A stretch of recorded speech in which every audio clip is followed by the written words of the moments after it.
In what would have to be considered the biggest game in the Big 12 this season, the only two remaining undefeated teams in the conference met here at Faurot Field on Saturday night in front of an electric sellout crowd. The Sooners hadn't lost to the Tigers since 1998. Bob Stoops a perfect 6-0 against Missouri. Meanwhile, the Tigers had never beaten a number one team. A rowdy homecoming crowd of 71,004 certainly hoped this would be the night.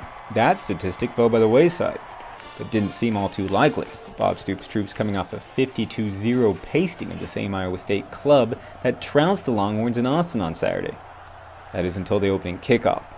Patrick O'Hara's short line drive was picked up by Jahan McGaffey at the 14-yard line. He makes a cut at the 30, and Jahan is Jagan. 86 yards. Tigers lead only 14 seconds in. It was Mizzou's first return of an opening kick since 1967. OU went 3 and out and had to punt. Missouri muffed it.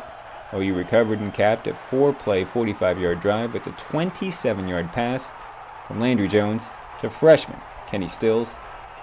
All squared 7, only 2.5 minutes into the game. Stills had 6 catches for 55 yards. Sooners were headed for another score late in the first, and Landry Jones was picked off by Missouri's Alden Smith. The big sophomore showed some wheels as he raced 58 yards all the way to the Oklahoma 28 before being brought down by, Kenny Stills from behind. It led to a short Tigers TD run and a 14-7 Mizzou lead 30 seconds into the second quarter. Sooners would answer, though, sparked by the brilliant Broyles, Ryan Broyles that is, who catches the tip off the defender and gains 31 yards. Broyles had 8 catches for 110 yards, but no touchdowns. His team, however, drove 89 yards in under 5 minutes and topped it off with a 4-yard walk in the park for touchdown king DeMarco Murray. It was all tied at 14-14 with 4 minutes remaining in the half. DeMarco was held in check, running only 12 times for 49 yards, while grabbing 8 passes for 48 yards.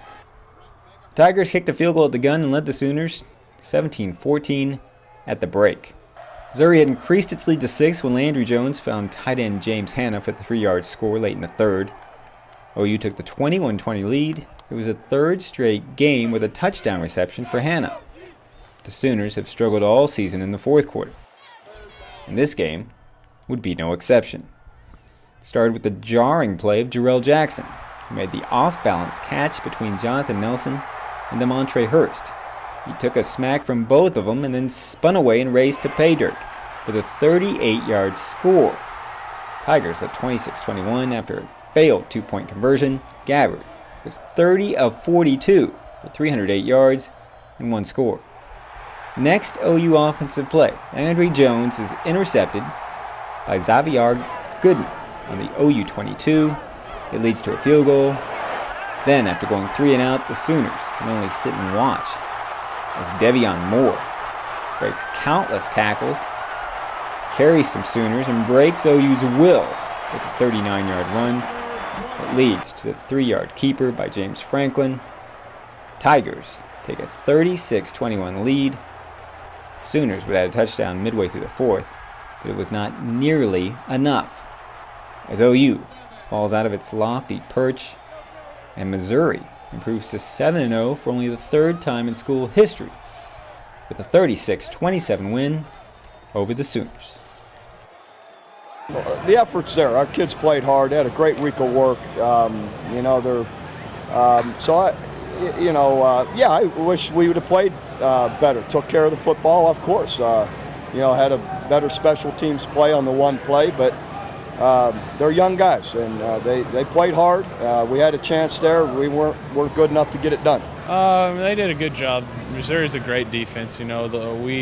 Watching film, we kind of had a beat on their defense. They still made a lot of plays. They did a good job of disguising stuff, and we got caught in some things where we shouldn't have been caught in. Yeah, anytime you have 3 turnovers, you're still in the game. In the fourth quarter, it's pretty good. But we didn't make the plays to keep that lead and give it to them. They played a hell of a game, and we did enough to win. We obviously didn't do a good job in much of anything, and they did a nice job protecting, and they did a nice job creating some seams in the run game and sticking with it. I think they were very patient, and again in the fourth quarter, Again, whether we were down, didn't coach them good, didn't play good, we just really we were on the field way too long, and we got to do. We got to get ourselves off the field, and you can't get off the field if you're allowing them to run the ball. Well, we know we're still in the top of the South Division in the Big 12, so we have a lot to prove. We're still going to prepare to win every game here on out.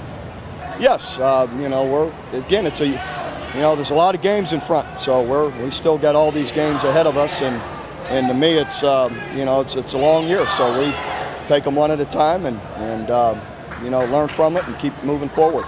So as a steady rain falls here in Columbia, Missouri, the Sooners' national title hopes have all but washed away.